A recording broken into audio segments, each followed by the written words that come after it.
എനിക്ക് എപ്പോഴും ഓർമ്മ വരുന്നതെന്ന് പറഞ്ഞു കഴിഞ്ഞാൽ നമ്മുടെ യൂണിവേഴ്സിറ്റി ലൈബ്രറി അടുത്തുള്ള ആ ക്യാൻറ്റീൻ ഉണ്ടല്ലോ, ആ ക്യാൻറ്റീൻ്റെ അവിടെയുള്ള ഒരു മരച്ചുവടാണ് എനിക്കെപ്പോഴും ഓർമ്മ വരിക.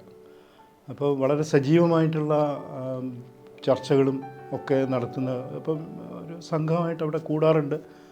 അപ്പോൾ അവിടെ ഒരുപാട് ചർച്ചകൾ നടക്കാറുണ്ട്. കോളേജിനകത്തും പുറത്തും രണ്ട് തരത്തിലും വളരെ വൈബ്രൻ്റ് ആയിട്ടുള്ളൊരു കാലമായിരുന്നു അതെന്ന് എനിക്ക് തോന്നുന്നു.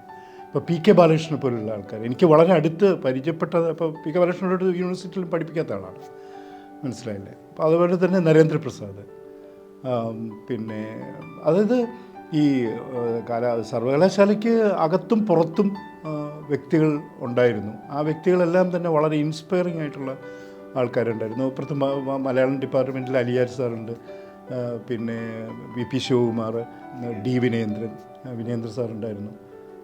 പിന്നെ നാടകത്തിൻ്റെ ഒരു വളരെ വൈബ്രൻ്റ് ആയിട്ടുള്ളൊരു കാലമായിരുന്നു. അപ്പോൾ കവിതയിൽ നിന്ന് നാടകത്തിലേക്ക് എൻ്റെ ഒരു ട്രാൻസിഷൻ നടക്കുന്ന ഒരു കാലവും ആ കാലമായിരുന്നു.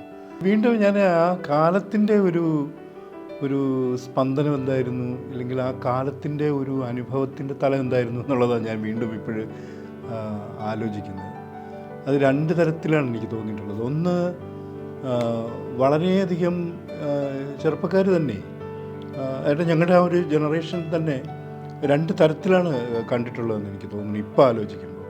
ഒന്ന്, രാഷ്ട്രീയമായിട്ട് വളരെയധികം പ്രബുദ്ധതയുള്ള, രാഷ്ട്രീയമായിട്ട് ഇടതുപക്ഷ രാഷ്ട്രീയമായിട്ട് വളരെയധികം പ്രബുദ്ധതയും ഒരു ആഭിമുഖ്യവും കാണിച്ചിട്ടുള്ള ഒരു തലമുറയുടെ വലിയൊരു ഭൂരിഭാഗം ആൾക്കാരുണ്ട്.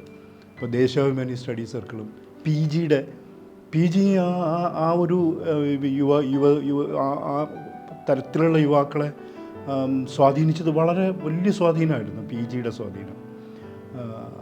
അപ്പോൾ അതൊരു തരം. പിന്നെ ഒരു തരം അനാർക്കി ഉണ്ടായിരുന്നു, ആ കാലത്തിൻ്റെ ഒരു അനാർക്കി ഉണ്ടായിരുന്നു. അപ്പോൾ അത് എനിക്ക് തോന്നുന്നതെന്ന് പറഞ്ഞു കഴിഞ്ഞാൽ അതും വേറൊരു തരം പൊളിറ്റിക്കൽ എക്സ്പ്രഷൻ ആയിരുന്നു എന്നാണ് എനിക്ക് തോന്നുന്നത്, ഒരു അനാർക്കിസം എന്ന് പറയുന്നത്. ഇപ്പോൾ ബാലേന്ദ്രൻ്റെ കവിതകൾ വരുന്നതും കടമ്മനിട്ടയുടെ കവിതകളൊക്കെ ഉണ്ടാകുന്നതും അതിൻ്റെ കവിയരങ്ങളുടെ ഒരു വലിയതുണ്ടാകുന്നതും, അയ്യപ്പ പണിക്കർ, ഇങ്ങനെയൊക്കെയുള്ള ഡി വിനേന്ദ്രൻ, ഇങ്ങനെയൊക്കെയുള്ള ഒരു വലിയ ഒരു കവിതയിലുണ്ടായ ഒരു വലിയ മാറ്റത്തിൻ്റെയൊക്കെ ഒരു ഇതാണ്. ജോൺ അബ്രഹാമിനെ പോലുള്ള സിനിമാക്കാരുണ്ടാകുന്നതും ഇത് നോക്കൂ, അത് നോക്കുമ്പോഴത്തേക്ക് എനിക്ക് അങ്ങനെയാണ് തോന്നുന്നത്. അതേസമയം തന്നെ ഇടതുപക്ഷ രാഷ്ട്രീയത്തിനോട് വലിയ പ്രബുദ്ധതയും ഒരു കമ്മിറ്റ്മെൻറ്റ് കാണിച്ചിട്ടുള്ള ഒരു സമൂഹവും ആ തലമുറയിലുണ്ടായിരുന്നു.